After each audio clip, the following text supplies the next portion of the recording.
Our final competitor is Arpita Sinha, who will be presenting on Conjuring Beauty, the female fashion models in India.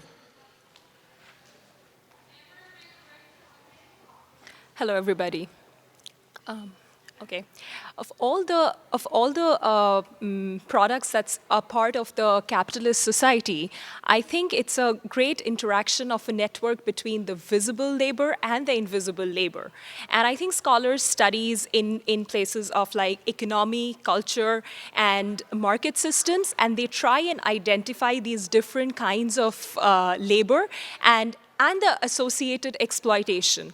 However, I argue that one of these instances of least likely places of these labor exploitation is the fashion industry. And of all the people in this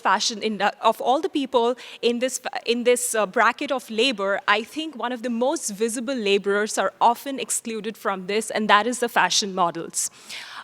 Therefore, I uncover and analyze the study of models in the field of labor studies.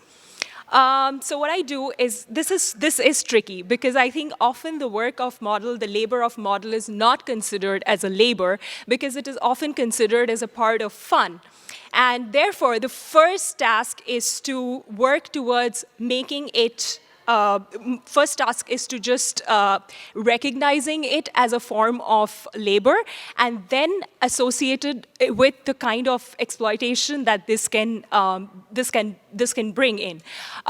So what I try to focus is to see how these labor. So basically, when we try and see in a bigger picture beyond the glitz and glamour of it, we see that most of the struggles faced by these models are similar to what we see in any other kind of labor force exploitation. Like, for example, irregular working hours,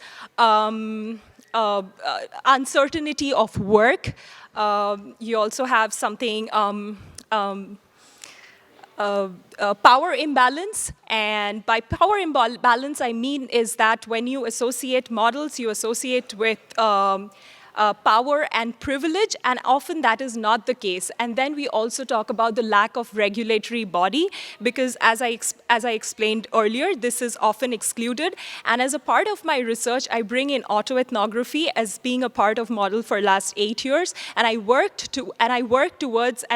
bring in modeling as a form where it works towards the where models work towards the cultural form, where models kind of work towards reflection of how it forms the cultural norm of body image and its beauty. And lastly, I work towards a contribution of the existing field of research.